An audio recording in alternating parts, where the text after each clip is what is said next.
Hello, everyone. I'm Stephanie from Adaptiva, and welcome to today's webinar, Enhancing Microsoft Intune Application Delivery with Adaptiva OneSite Intune Edition. We want to thank you for attending, and I hope you and your family are staying safe and healthy. Before we get started, I would like to go over a few housekeeping items. As an attendee, you're encouraged to ask questions via the question text box. We will address all questions at the end or if time during the presentation. I would now like to introduce our presenter, Chaz Font, Education Service Manager. Thanks so much, Stephanie. Welcome, everybody. Glad you could join us today. We're going to go through one of our Adaptiva's exciting new products, OneSite Intune Edition, something that we've been wanting to do for a long time. Customers have been asking for, and now it's finally here. So we're going to take a look at exactly how we can take the power of OneSite and really enhance users' experience when they're using Intune, when they want to move away from traditional to modern management.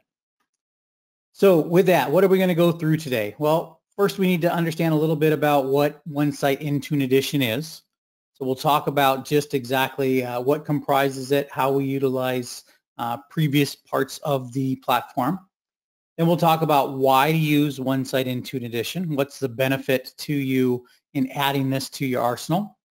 We'll look at the architecture of the platform. So what is it that we actually need to do? What are we going to have to set up to make this work? We'll talk about migration. So how do I actually move away from that traditional platform and get into the cloud, get into Intune, and still be able to take advantage of the power of peer-to-peer. Then we're going to go through some of the features of the platform. So we'll talk about WAN protection and LAN protection. We'll talk about how we can get that content out there much, much faster than the native Intune would be able to get that out there. We'll talk about some of the advantages that are going to come down when we're really looking at getting content inside the network as well as getting content outside of the network.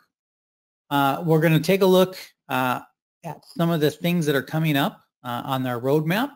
So this is version 1 that we're presenting now. Close on its heels, we'll be coming out with version 2 and another product that will be announced soon. But we're going to take a look at some of the capabilities of those towards the end there. And then we will also have a time for Q&A at the very end. But as was said earlier, please feel free as you come up with questions, put them into the question box.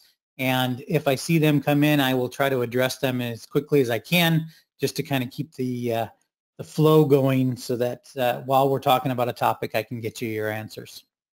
So let's jump into what is OneSite Intune Edition. Well, we've been selling OneSite for a long time. It's been helping out our customers with Config Manager for a long time, getting that content spread out through our corporate environment in a far more efficient and quick manner without ever impacting our network capabilities, network bandwidth. And so we're bringing that same power into the Intune platform. And now we're able to control, instead of every machine going out to the CDN to do their downloads like typical Intune would do, we're going to use the power of peer-to-peer to restrict that download to just one and then be able to disseminate that and distribute that throughout the corporate environment. As well, clients that are out on the internet are going to be able to see benefits as well because of the way that we're going to transmit this content, which you'll see here shortly. So why not just use native Intune client apps? Right? It's there, it's working now. They've added Win32 support. Well, Microsoft recognized that everybody coming in downloading all of that content was not going to be a very efficient and customers were going to have problems with that, especially as we start doing Win32 apps, which are larger. Now, when Intune was simply managing mobile platforms on our phones, those apps really weren't going to ever hurt our bandwidth, even if we had tons of phones. But as we add Win32, that became an issue. Now we're talking about packages that are in the gigs. And so they added delivery optimization to the mix. All right, so similar to what we use with Windows updates, they're going to provide that same capability to downloading our Windows 32 apps. But if we look over at this diagram on the right, that is anything but simple to configure and manage, right? Especially if I want to start to control any of that, then I start looking at requiring a config manager infrastructure still, and starting to use connected cache servers, right? That's how I can then control where that DO content is going to be downloaded from. Microsoft states, right on their page about delivery optimization, efficiency today is between 50 and 75%. I don't know too many enterprise organizations that are really willing to bet on a technology that's only going to get them halfway. So really we need something better. Delivery optimization is definitely better than a direct feed, but it's not good enough for an enterprise infrastructure. This is really great for small businesses that don't have money to invest in their environment. They don't have config manager in their environment. Intune is the first step into it. Sure, delivery optimization is great there when you're talking about hundreds of clients. Once we start getting into tens of thousands, hundreds of thousands of clients, this is just not going to do for us. So that's what OneSite Intune Edition is here to address, right? Bringing that power of OneSite into the world of Intune. Now, one of the first things that we look at is the fact that this is going to be a content payload reduction, right? So we're actually going to be downloading less than we would be if we were coming from a native Intune app. And we'll see how that plays out here shortly. We're going to provide the same WAN optimizations that we do with all versions of OneSite. We'll take a look at some of the features of that, and then we'll talk about how we get that content out there much, much quicker for LAN optimization. So once we get into that LAN, we don't have those bandwidth restrictions. How do we now get that content out there so much quicker than we could otherwise? And then we're going to take a look at how you can get visibility and control of those WAN transfers and your completed distribution. So not only are we going to be able to show you where things were downloaded, what is going on currently, we're going to give you levels of control over that. So I've got a question here. What if I have both Intune and Config Manager? Can I use the same agent for both platforms? Absolutely. So OneSite is a all-in-one platform, and so you simply need to turn on the different features and capabilities based on your license keys. So if you've got a license key for Intune and Config Manager, then yes, it works. Same agent, same server, both platforms. All right, so architecture. What does it take to set this up? Well, on the Adaptiva side, it's exactly the same as everything else. Like I said, it's one platform. So I'm going to have my Adaptiva server still. I still only need one. I'm going to have a SQL database, right? We're going to store all of our information in there. Now, in the case with Config Manager, yes, we're going to be talking back and forth to the Config Manager database as well. In the case of a pure Intune situation, it's just going to be the Adaptiva database that we'll be dealing with. And important to note that it can be any edition of SQL, right, including the free version SQL Express. So any Microsoft SQL database, you're going to be able to build this on. And then we need to push out the Adaptiva clients to all of the machines that we want to manage, right? So again, exact same client, regardless of which Adaptiva product you're using.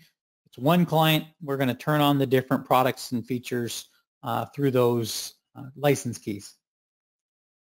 So now we need to be able to create Microsoft Intune client apps. Right, so we're talking purely within Intune now. We utilize the Win32 apps. Now, natively with Intune, we would actually put the full install package right inside of that client app. We'd log in, we'd create that. It would push out the executables and any source files that it needed to be able to do that. It would do that installation.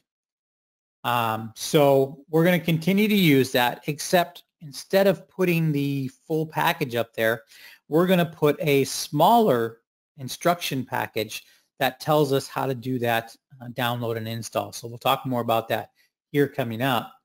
So the actual content, the actual install files, we're going to build those into an Adaptiva package, just like we do with other versions of OneSite. And we're going to compress those into our content files.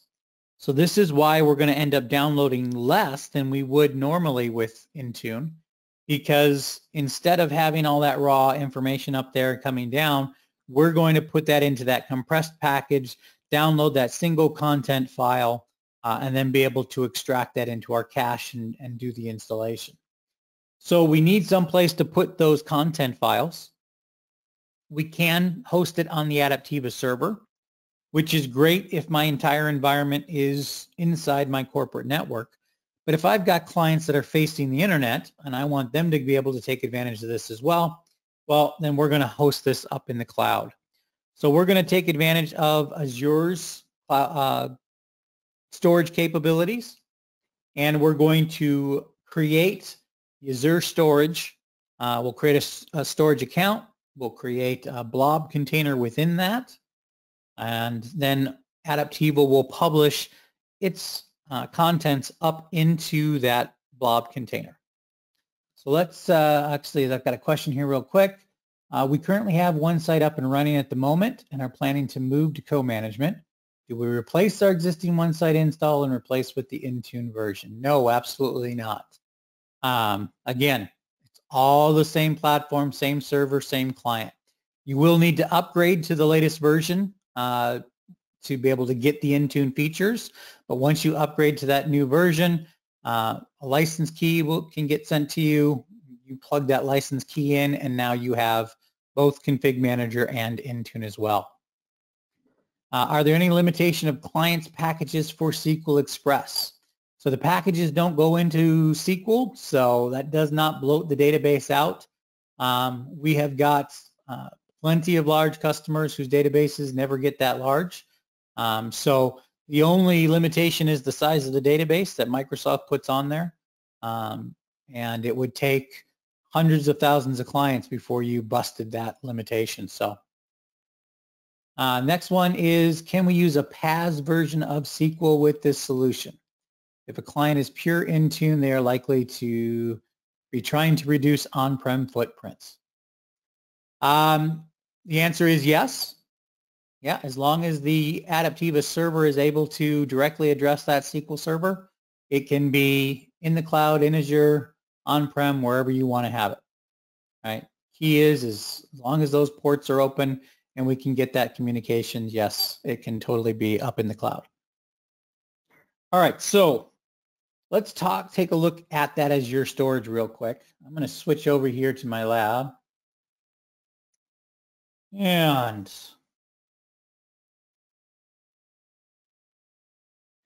this is going to be simply a normal Azure login. So I'll just go to portal.azure.com, fill the screen with that. So we come into Azure. Now, you may be more familiar with coming in through Intune. Doesn't matter, same things, just a different way of getting to things. Here's my client apps from Intune. We'll take a look at that here in a sec. But the first thing I need to do is I need to have my storage configured. So to do that, we need to build out a storage account. If you're not familiar completely with Azure, one of the first things to understand, first confusions to get over, it's called a storage account, but it's really not an account. It is a grouping or container. And the problem is Microsoft ran out of names to use, because I can't use container because there's already a container. I can't use a group because there's already resource groups. So they called them storage accounts. And why is it being difficult? Come here. There we go. All right, so you can see I've got 3 different storage accounts as a part of my Azure tenant. And so here's my OneSite for Intune training container, or excuse me, account. I'll go inside of there, and I've got lots of information in here. I can go set up blob services, file services, tables. So there's a lot of different things we can do with storage. As far as Adaptiva is concerned, we only care about this blob service right here. And we need to have a container. So this is why we can't use storage container. So within our storage account, we can create this blob container. I simply gave it a name of OSI bucket. And inside of that is where Adaptiva is going to publish all of its contents. Now, you'll notice it goes in here based on the GUID of the application. So if I had a bunch of apps, we'd see them all lined up with different GUIDs. If I go inside of there, and if you're familiar with Adaptiva already, you're going to recognize this kind of name and format there. So there's our .content file. This is for my Notepad++ application that I've got created. And that's got everything inside of it that we need to do the install. And so once I get this set up in the beginning, once I have linked my Adaptiva server to this container, then I'm all set. It's hands off. I don't need to touch this. I don't need to manage this. The only reason I'd ever come in here is this if I wanted to troubleshoot anything and look at it. Other than that, this part of it is completely hands off. Set it and forget it. All right. Then everything I do within Azure and Intune would be through my client apps.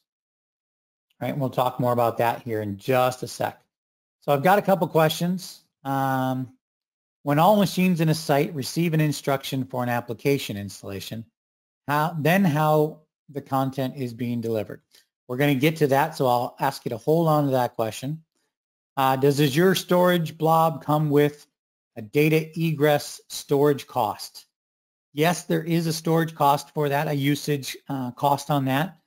But remember that we're only going to be downloading from that blob once for all of your internal clients, and then for those clients that are out and internet facing, they would do that download there. Is there an additional cost to our existing OneSite client costs? So if you've already got Config Manager, is there an additional cost to adding Intune? That is in flux right now, so I'm not going to answer that question, but I can definitely, we can follow up with you on that as soon as final decisions have been made on that. And how does or will this fit in with the upcoming, yes. So we'll talk more about that here coming up when we look at that last slide and talk about what's coming up with the product, the roadmap. All right, so get back here. All right. So modular design. So as I've been saying, there's two apps now. We're going to literally split each application into two pieces. And so the first piece is the application itself. This is going to be created by Adaptiva OneSite from the source media. So just like we would set up a package anywhere else, now we're going to do it within Adaptiva. All right, so inside of the Adaptiva console, we point it to the source. We're going to create that. It's going to use our normal content file format. There's no change from previous versions and editions of OneSite. It's going to automatically publish that up to that storage container. So it's not something that you have to do manually. It's all automated in the background. So it's going to create that content file. It's going to publish it to both the storage container up in the cloud as well as the Adaptiva content library. So we have the choice of either or both. So we can put it in the cloud. We can put it on the Adaptiva server. We can have it in both places. So we've got a lot of control there. Advantages of having it in both places is the storage, the Azure storage can service your internet-facing clients, and the Adaptiva content library can then store and support everybody who's within the corporate network. And then it's going to get distributed from either place, just like I said. So the client will get it from the closest source. If it can stay within the network and get it from the Adaptiva server, then that's the way we want to go. And we'll talk more about that as we go here. The other side of this is the peer-to-peer app. All right, this is just a little applet that we create. It's measured in K, so we're talking kilobits, or kilobytes, not megs. And what it's going to do is it's going to have the instructions to tell the Adaptiva client how to get this content, how to install it, right? It'll have the install commands, things like that. So this is going to get uploaded into the Intune client apps. So again, on the left-hand side, this goes into our blob storage or on the Adaptiva server. The right-hand side, this is what Intune will see as the quote-unquote app. So just like we can do with any other traditional app inside of Intune, we can set this as a required app. We can make it available so that the users can choose to do this, or we can also force an uninstall, so we can remove the app. We can still do removals from the client environment.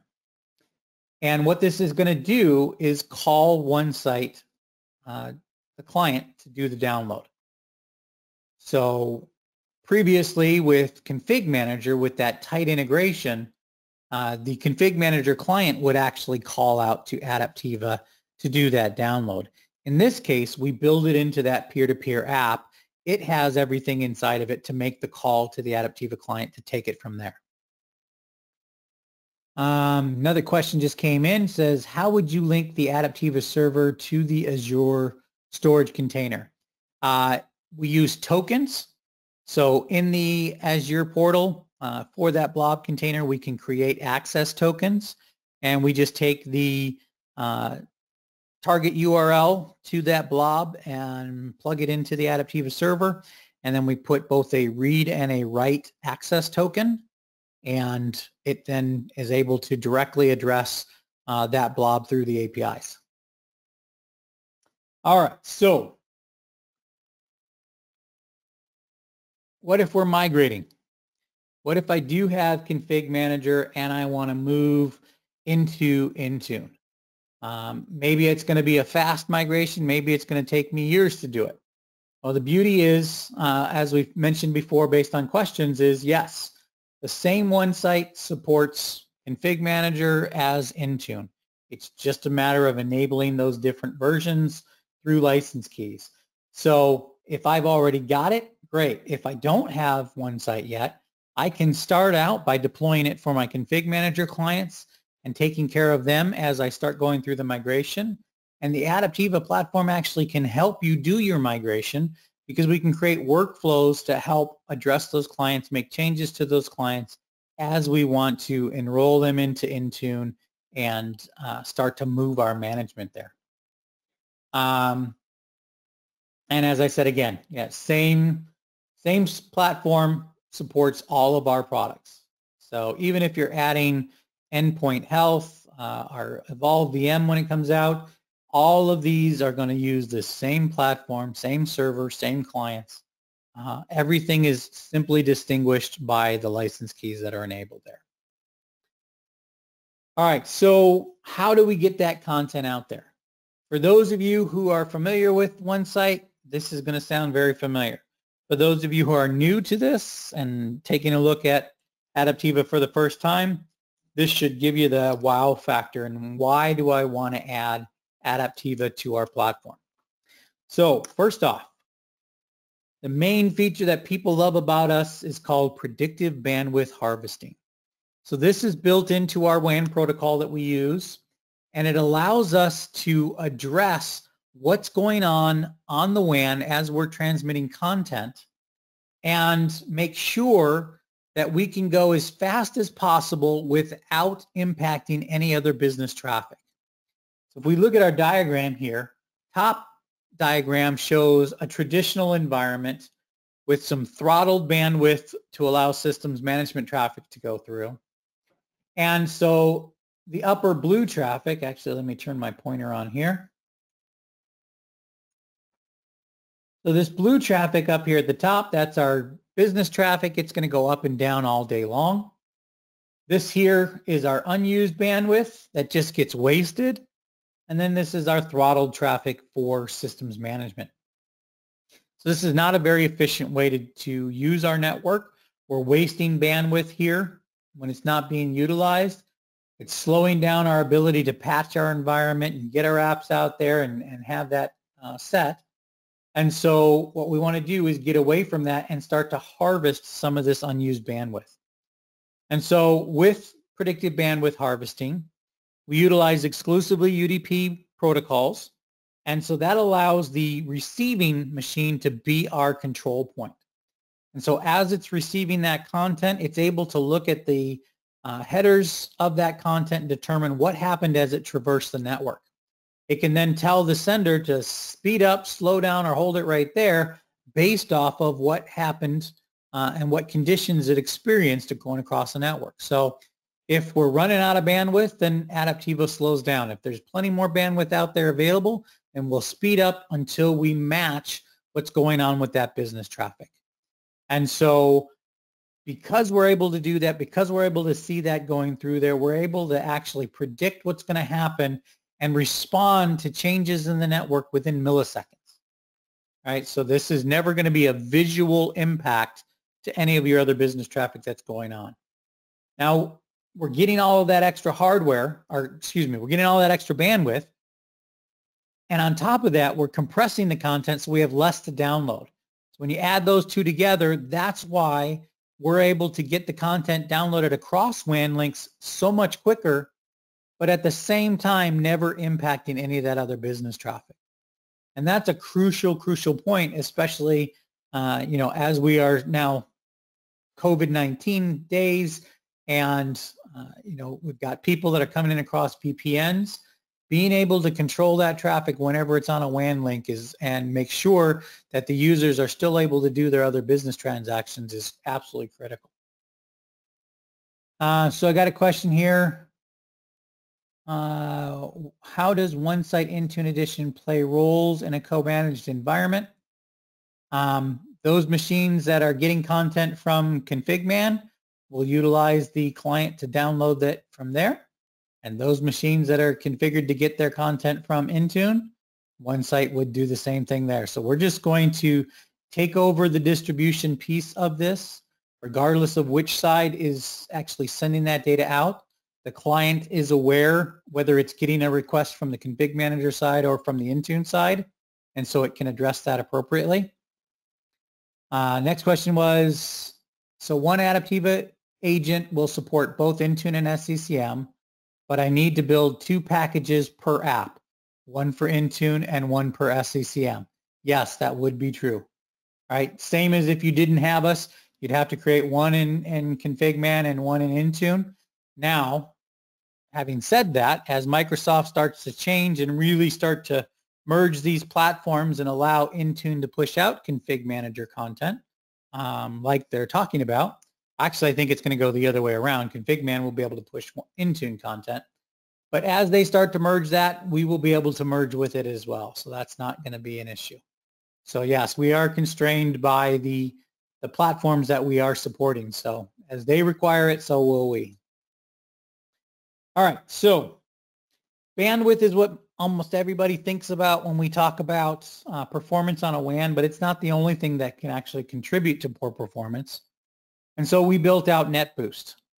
What NetBoost is going to do is it's going to allow you to establish an acceptable round trip time, an acceptable level of performance on your network. And should that performance drop below your threshold, then just like with bandwidth harvesting, we're going to slow down our transmission, right? We never want to contribute to a poor performance on a network. And so NetBoost is going to constantly be looking at that round trip time. And if we drop, or if we're taking longer than what you have specified or have that performance drop, then we will slow down ours so that we're not contributing to that issue once again. Another thing that can potentially impact is if I have multiple applications that I'm pushing out there and I have multiple machines that are trying to do those downloads, I can still saturate my WAN link even though I might be only downloading one copy of each app. If I'm doing multiple apps, I still bring that network to its knees. And so Flow Equalizer is there to keep that from happening. So with Adaptiva Client, with the way the clients talk to one another, they are going to elect a traffic cop. That traffic cop is what we refer to as an RVP. So if you know about Adaptiva, you've heard, I'm sure, what an RVP is before. And so the RVP is all about controlling that flow of traffic. So when somebody wants to download something because they've received the policy, they're going to check in with that RVP to see if the line is free and if they can go do their downloads. If somebody's already downloading, that RVP is going to determine, all right, what's the priority of the various traffics, right? And so he's going to control that flow based on priority. Whatever has the highest priority will get to go first. And then he will maintain that queue and pass the baton to each downloader in turn based on priority. So that keeps us from spiking that network with multiple download threads trying to occur. So great. All of that helps us get it across the WAN down into a location, into an office. But now we're on LAN technologies. We don't have that bandwidth that we need to worry about. And so we're going to switch protocols and now use the foreground adaptive transport. And now it's all about how do I get this content out quickly to everybody who needs to get it. And so that's what we call our memory pipeline architecture. This is how we get this content to everybody who needs it across the LAN blazing fast. And so what happens here is when a policy comes down into an office, that machine's going to run it. He's going to figure out everybody who needs to get it, right? Everybody within that office that needs to get it. We're going to go find those machines and see if they're online. If they're not online, we're going to try to wake them up. Then we get our final list of, all right, here's the machines that need to get this, that are online currently. And we're going to hold another election. We're going to figure out who's the fastest client right now, and we're going to put him right here at the front of the line. He's going to now be our WAN downloader. So he'll get that content from across the WAN. Everybody else that needs to get this is going to get lined up in single file line behind him. This is what we refer to as a dynamic daisy chain. So each machine is going to send content to just one other machine all the way down the line. Now this is what allows us to scale this out to thousands of machines without impact, because each machine is simply going to have to send it to one other machine. So we don't have fan out issues and performance issues there. Now, the reason that it's so fast is we operate purely out of RAM. So other solutions, they're going to download that content, write it to disk, validate it, and then make it available to somebody else, who then downloads it, validates it, makes it available to somebody else. In our case, as soon as that first package, or excuse me, that first packet comes across the WAN and down to that first machine, while it's still in memory, he shoots it to the next machine. Then he starts to write it to hard disk. And likewise, as soon as he gets it, he shoots it down the line. So now what's happening is every one of these machines is downloading that content simultaneously, right? Only one of them is pulling it across the WAN. Everybody else is getting it across the LAN, and we're not impacting our network now. So by the time that this first machine gets the complete download, we're only a few seconds away from the guy at the end of the line having the complete download as well. All right, so we're not waiting hours or days in some other environments to get that content spread throughout an office. All right, so before I move on, we got a couple questions here. When we define a throttling at SCCM client settings or at a network level, how will this impact? We don't use the protocols that they use. We have our own protocols, and so that throttling that you configured at SCCM would not impact the Adaptiva traffic at all. Are there any content types in a fully Intune environment which would not be covered by Adaptiva? For example, Win32 apps, store apps, Windows apps. Adaptiva for Intune is only going to work with your Win32 apps. Right, so this is specific to the Win32 apps and pushing out those. How the master election process is happening when machines are trying for the content. So those clients are all going to be constantly contacting each other and talking through broadcast communications. And so they're very easily able to call for an election. And what an election is it's a self-evaluation. So each machine is going to evaluate itself. It's going to look at a number of criteria and come up with an overall score. And it will pass that score off, and whoever has the highest score wins. Pretty much that, just that simple, right? So we are able to elect who's got the highest score based on all that criteria and use them for whatever role it is we're looking for. In pipeline option, if file is quite big, last PC will wait for a long time before it will download. No, because they're all downloading simultaneously. So if I'm pushing out Office 365 is a great example. I do this in my demos for training all the time.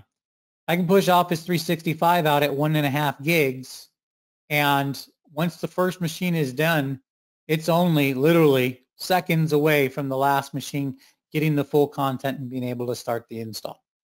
So, there is no long times measured in any of this, even with a large file. Will this offer any benefits to environments that have their remote PCs set up for split tunneling and have internet-based traffic bypassing the corporate WAN? Yes, and let me address that one here in a little bit. So you're going to get some benefit right away, and you're going to get even more benefit coming up. Is this configured by default? I'm assuming that you're talking about memory pipeline architecture, and yes, that is configured by default. Is there any multicast for sharing package? No, we don't use multicasting. We use broadcasting to communicate between the clients, and then everything that we send is unicast over UDP protocols. All right. So we've gotten it safely across the WAN as fast as we can. We blazed it out across the LAN to get it to everybody who needs it, but where are we going to put it? This is another big issue when we start talking about peer technologies, right? Where am I actually going to put this content? Well, with Adaptiva, you don't even have to think about it. It's completely automated. And what we do is we actually created a driver that works with the file system, and it allows us to put the content that we download into unallocated clusters on the hard drive. So we're taking that free space that the operating system just says is empty. We put our content in there, and then we don't tell the operating system that we did it. So we track it ourselves. So if the user has 100 gigs free on their drive, user sees 100 gigs free, the operating system sees 100 gigs free. If I write 90 gigs worth of content into that, the operating system and the user still see 100 gigs free. Right? It's all written into those unallocated clusters. They have no idea that I'm actually taking that space and using it. And it's completely available to them because our cache is dynamic. We can expand and shrink as necessary. So as that user starts to need that space, we're going to give it back to them in real time. And so they never have any idea that that content was even there unless they go looking for it. Right? Our cache sits at the root of the drive. It's a hidden folder. They can see it if they turn on the ability to see hidden items, but it's never going to register with the operating system that that space is being used. So that's why we call that our zero footprint cache. Now, once I've built all those individual caches on the machines, I then am able to pull those all together into a virtual SAN. And so that's, again, all of that communication going on between those clients. They're going to let each other know when they've downloaded something and say, hey, I have this content. And so we're now going to be able to determine things like, do I have enough redundant copies? So just like any good SAN, we're going to make sure that there's multiple copies of that content so that if any machine goes offline, we don't lose access to that content. Right? So we're able to build that out and know exactly what content's where, how that's being utilized. And all of this is self-managing, right? So we don't have to do anything. There's no configuration settings, group policies, anything that we've got to do to go and try to define these settings. All right, a couple questions here. We are migrating from classic SCCM client and domain join machine to modern desktop where the client joined to Azure AD an Intune managed client. I understand WAN is expensive, but internet line is getting cheaper. Is there any use case comparing Adaptiva license versus upgrading the internet line? Yes, absolutely. And actually, let me put that question off. We're going to get to that coming up here. Yes, definitely. There is going to be advantages to your customer environment or to your user environment and their experience and what's going on here, as well as your ability to manage. And then finally, what about legacy OS deployment? Is there a way to utilize Adaptiva for OS deployment? Oh, absolutely. Another excellent question, and I will get to that one as well. That is another coming soon feature. All right. We talked about one of the issues that we had with traditional is once I push an app out there, I had very little information on what's going on with it. Is it in the middle of being transferred? If it is being transferred, do I have any control over it? Right? But the answer to that is no. So we add live flow to the mix, to the platform, and live flow gives us the ability to see where the content is at, where is it being transferred to right now. I can look at each of my WAN links and see what's being transferred across those, what's the status of it, how fast is it going. And not only can I see it, but I can also now control it. I could pause that transfer. I could change its priority. Remember that flow equalizer is going to allow traffic to be downloaded based on the priority. And so I can actually change the priority on the fly to make sure that something that I need to get out there can go quicker than other content that's out there. I can also change the transport. All right, so I could go from that background, the WAN protective transport, and move it to the foreground transport, even across my WAN links. So if I had a rare emergency, maybe there was some kind of attack going on, and I needed to get this security app out there right now to every one of these machines to help inoculate us against that attack. Right? Maybe there's ransomware going around. I could then take that single download, that application, and change its transport to use the LAN transport. And now we're going to use that memory pipeline architecture even across the WAN links to make sure that this gets out there. Right? So we're not going to protect the WAN in this case. It's all about getting this out there as quickly as possible. And then because I have all of that power and capability, we give you the big red button. And the big red button is a global pause. So by clicking that one button, I can bring all of my WAN transfers all across the globe to a screeching halt, be able to address what's going on with that issue. So network team calls you up and said, hey, we're having some kind of network storm. We think it might be your systems management traffic. First thing I'm going to say is, hey, is it UDP traffic? Because if it's not us. Well, we don't know yet. Okay, great. I click that big red button. It immediately becomes a big green button that says resume. Within about 3 seconds, all of those transfers come to a halt. While I still have the guy on the phone, I say, all right, great. All my stuff is stopped. Did that fix your problem? No. Okay, well, am I safe to resume? Well, no, we want you to wait. Okay, great. Doesn't matter if I come back 10 seconds later, 10 minutes later, 10 hours later, I hit that big green button and every one of those downloads picks up right where it left off and resume. So the only time I lost is the time that it was actually paused. So that is the core features and functionality. That is, a view of what Intune version 1 looks like. But what's nice is that we are just at a blazing pace right now of building out new functionality, new capabilities. Version 2 of Intune is going to be coming out very soon, within the next couple of months. We have another product announced that's going to be coming up here in a couple of weeks, so keep your eyes out for that. But let's talk about some of the features that we can see from both of those two changes. Content delivery everywhere. We are going to be a true internet-facing, internet-aware Doesn't matter if you're inside or outside the network, it's going to be able to get content from one another. So if you look at that third bullet, we'll have true internet peer-to-peer content sharing capability.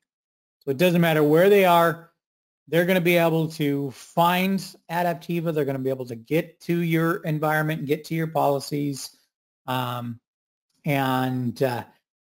have that access no matter what we're doing.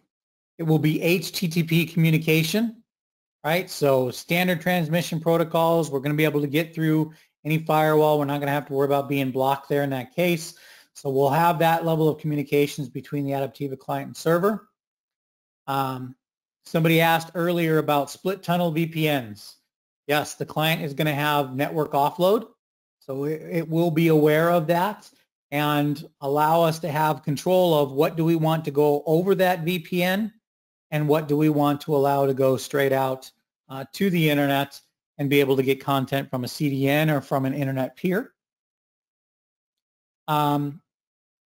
Deeper integration with Azure. So you've already seen part of that integration, but we're going to extend that, take advantage of more features of Azure. So we'll have that application proxy capabilities there. We are building out a cloud relay service. This is coming very soon. And this is going to give us that ability for internet-based clients to talk to this relay service and be able to get back into your corporate network, even if they're out on the internet. So that should answer a couple of the questions that I had up there. You know, how am I going to deal with this from the internet? What if I'm purely on an internet basis? They're going to be able to be treated just the same way as the machines on the inside are. And now you've got a single management point to be able to see all of that. We are also building out an Adaptiva CDN. So we'll have our own dedicated CDN. Your usage charges will be included in that. So there was a question earlier about usage charges on the Azure. Once we have our own CDN up in place, you're going to get 1 gigabyte per client per month included with your license. So that would address all of those usage charges for you. A lot of our customers have been really trying to ramp up their VPN support in the current COVID situation. And so we're going to extend our platform to really work better with Cisco VPN, Zscaler, ZPA, and others. And so being far more seamless and smooth in those environments. And again, be able to take advantage of that split tunneling so that we can offload some of that traffic instead of it having to go across the VPN. We're going to have bring your own device support. Huge piece there. So as you've got users that are having to work from home and maybe they don't have a corporate device, right? They had a desktop at the office, and so working from home, they're working from their own home desktop and maybe coming across and accessing a virtual desktop to do their work. That can be supported here as well, and making sure that we're getting those machines taken care of. And then Patch Direct. We're going to be working with WSUS directly to allow us to now also manage Windows updates. So not just the applications, but also your Windows updates, which is another huge source of delivery that's required.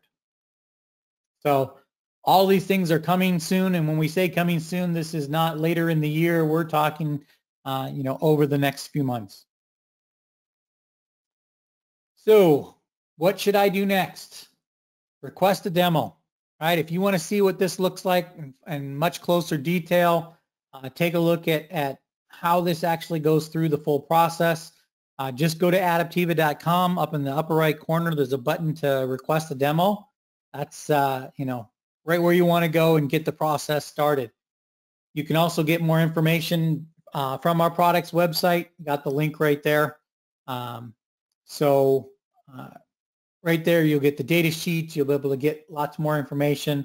I believe there's a video up there as well to give you some more information on there. So with that, let's start going through some of these questions. There's a few more that have come in.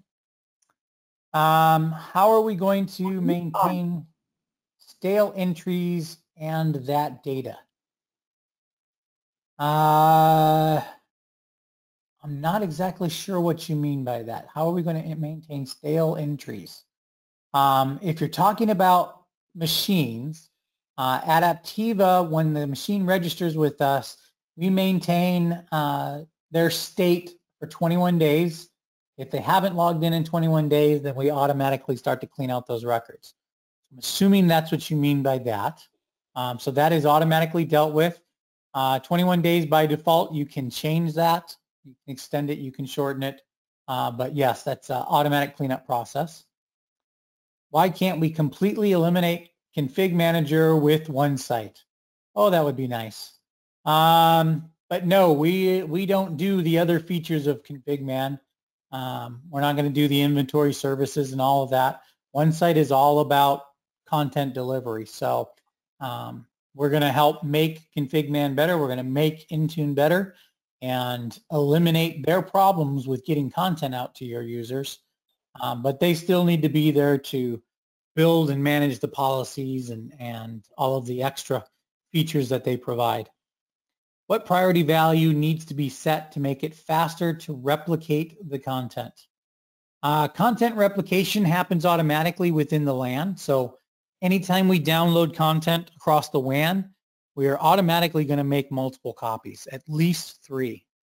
So we can do more, but we'll do at least 3 copies in every office. So there's no priority that's important there. The priority only comes to play with the WAN download itself. When we are on pure internet and an application is requested for content, will Adaptiva be able to search peer machines, or will it directly go to content servers like what we have now in CMG? So today with version 1, it's going to be server assisted, so we will go and try to find that content if we're pure internet and determine whether or not we have a path to get that from a peer, and if not, then we will go to the CDN to do that download. But as you saw in the coming soons, we will have internet peer-to-peer capabilities, and in that case, we will be able to find additional peers that are out on the internet. It's pretty exciting when you start to look at the use cases for that, because we have, what if it's an individual on the pure internet? What if I'm in, Starbucks and there's 3 of us there? Can we share from one another? So there's a lot of different use cases that are a part of that. So yes, in that case, once we get there, we will be able to share it. But for now, yes, it's going to go find out whether or not it can get into the corporate environment, and if not, then it will go to the CDN. With the new features on the horizon, will there be any reason to implement Config Manager Gateway? As far as content delivery goes, no, there won't be any need for that. As far as the other features of Config Manager, yes, that would still be, you'd still have a need for that. If you wanted to get your inventory information back, things like that, you're still going to have to be able to talk to a management gateway. So with the new, actually that's the same one.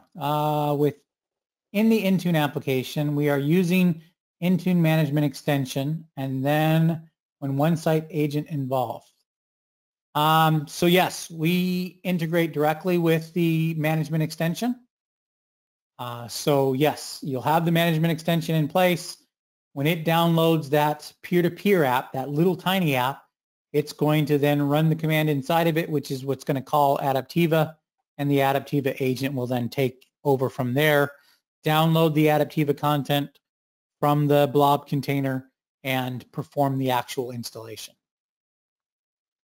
Are there any plans to manage Windows Store online apps? That's a little harder to do. It's certainly our desire, and we'll continue to look at ways to do that. But right now, without Microsoft giving us an API to be able to attach to, that's kind of difficult.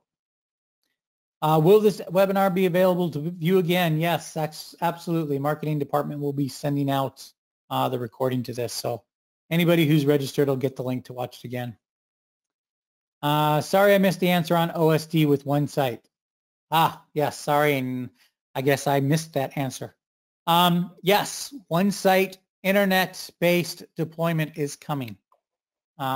So we will have the ability to pre-stage an image on a machine and actually trigger off and do an image across the internet. So that is coming.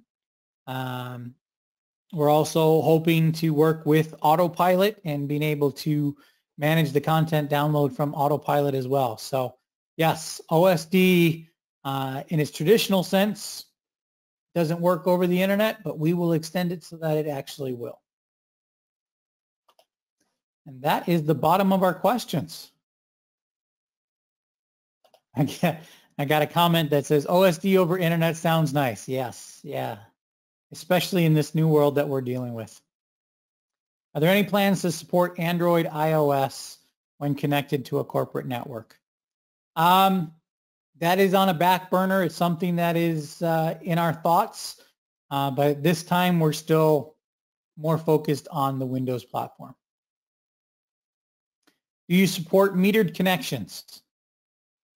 Yes, absolutely. So you can send over metered connections. You can also identify metered connections and then set policies that say, do not support, do not download content across metered connections. Excuse me. All right. Well, that's the last of the questions I see. So I'm going to turn it back over to Steph. Thanks, Chaz. Thanks everyone for attending. And if you think of additional questions, please contact us at adaptiva.com and we will be sending a follow-up email after this webinar. Everyone have a good rest of your short week. Thank you.